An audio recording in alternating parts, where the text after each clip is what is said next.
Hello दोस्तों, नमस्ते। स्वागत है आपका हमारे चैनल सिविल सचिन बिसेन पर। आज हम एक महत्वपूर्ण विषय पर चर्चा करेंगे, कंस्ट्रक्शन साइट पर पानी की निकासी और जल भराव की समस्याओं पर। अगर आप निर्माण कार्य में हैं या इससे जुड़ी जानकारी रखना चाहते हैं तो यह वीडियो आपके लिए बहुत ही महत्वपूर्ण होने वाला है। दोस्तों, हम बात करने वाले हैं जल भराव की। तो आखिर ये जल भराव क्या है? तो जल भराव का जो मतलब होता है, निर्माण स्थल पर पानी का जमा होना, जो आपके काम को प्रभावित कर सकता है। तो इसके क्या क्या केसेस हो सकते हैं? जल भराव के कारण काफ़ी इसमें कारण हो सकते हैं, जैसे कि भारी बारिश, ग्राउंड वाटर की उपस्थिति या फिर खराब ड्रेनेज सिस्टम, जो आपके कार्य को काफ़ी प्रभावित करेगा। अब इसके प्रभाव देखते हैं हम। तो पानी का जमा होना निर्माण कार्य में रुकावट डाल सकता है, निर्माण सामग्री को नुकसान पहुंचा सकता है और साथ ही जो साइट पर दुर्घटनाओं का खतरा बढ़ा सकता है। तो ये आपको अलग अलग प्रकार से देखने को मिलेगा। यह परियोजना की समय सीमा को भी प्रभावित कर सकता है और लागत बढ़ा सकता है। तो दोस्तों, पानी की निकासी क्या है अब हम देखेंगे, जो कि जिसे हम बोलते हैं इंग्लिश में डिवॉटरिंग। तो पानी की निकासी वह प्रक्रिया है जिसमें निर्माण स्थल से पानी हटाया जाता है ताकि काम जारी रह सके और हमारे काम में कोई रुकावट ना आए। इसके लिए विभिन्न तकनीकें इस्तेमाल की जाती हैं, जैसे कि ड्रेनेज सिस्टम या फिर पंप आउट और वाटर प्रूफिंग जैसे बहुत सी हम तकनीक का इस्तेमाल करते हैं। अब पानी की निकासी के तरीके क्या क्या हो सकते हैं? साइट पर एक प्रभावी ड्रेनेज सिस्टम का होना अति आवश्यक होता है। इसमें चैनल हुआ, ड्रेनेज पाइप्स हुआ और शॉकर ड्रेनेज शामिल हो सकते हैं, जिससे हम पंपिंग वगैरह कर सकते हैं। तो पंपिंग जो एक तकनीक होती है जिसका उपयोग हम भारी मात्रा में पानी को हटाने के लिए किया जाता है। साइट की सतह को वाटरप्रूफ करना भी एक महत्वपूर्ण कदम है ताकि जो पानी अवशोषित ना हो सके।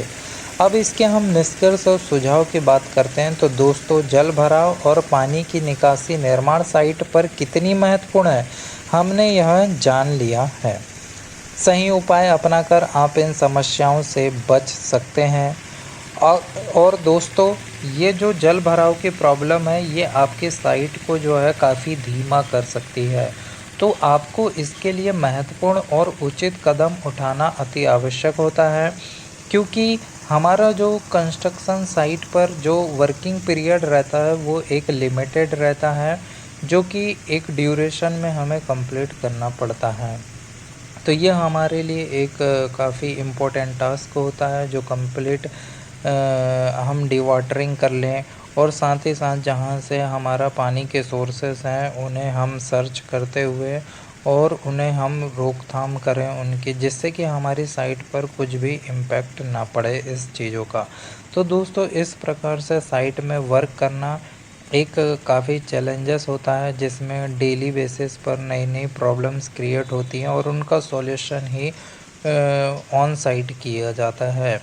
तो दोस्तों, इसीलिए जो कंस्ट्रक्शन लाइन है वो काफ़ी चैलेंजिंग जॉब होती है, जो आपको नए नए तरीके को अपनाने को मजबूर करती है और साथ ही ऐसी ऐसी प्रॉब्लम क्रिएट करती है जो कभी आपने सोचा ना हो। तो न्यू साइट में आपको न्यू चैलेंजेस देखने को मिलेंगे। इसीलिए ऑन साइट जो वर्क होता है वो आप ऑफिस में बैठ के या फिर थ्योरी से उसे कंप्लीट नहीं कर सकते। जो कुछ भी आपको सीखना होता है वो ऑन साइट ही सीखने को मिलता है, क्योंकि जो आपने पढ़ा है उससे भी कहीं ज़्यादा प्रॉब्लम्स आपको साइट में देखने को मिलती है। दोस्तों, अभी आपको हमारी साइट में देखने को मिल रहा होगा वाटर लॉगिंग, तो जो एक काफ़ी महत्वपूर्ण और चिंताजनक विषय रहता है हर कंस्ट्रक्शन साइट में, जो भी रेनी सीज़न के ड्यूरिंग। इसीलिए इसके लिए टेंडर में ही एक्स्ट्रा टाइम पीरियड दिया जाता है, जो कि इंक्लूड होता है रेनी सीजन के लिए, कि उसे पहले से इंक्लूड कर दिया जाता है। उसका ड्यूरेशन को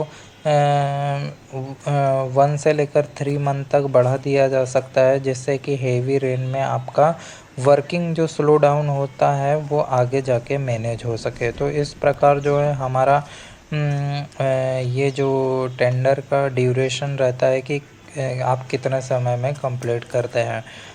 तो इसे ही देखते हुए आप बारिश के पहले ही अपने वर्किंग में स्पीड ला सकते हैं और उस स्थिति तक पहुंचा सकते हैं जिस स्थिति में आप बारिश में भी काम कर सकें। जैसा कि अभी हमने पीसीसी वगैरह का वर्क कर लिया था, तो जिससे हमारे वाटर लॉगिंग हो भी रहा है, तो हम इसमें उतनी स्पीड में नहीं लेकिन काफ़ी कुछ मात्रा में हम जो है वर्किंग कर रहे हैं डेली बेसिस पर। यहाँ पर हमने पीसीसी कर लिया, इसीलिए व्हीकल भी मूवमेंट हो पा। दोस्तों, अगर आपको यह वीडियो पसंद आया हो तो लाइक सब्सक्राइब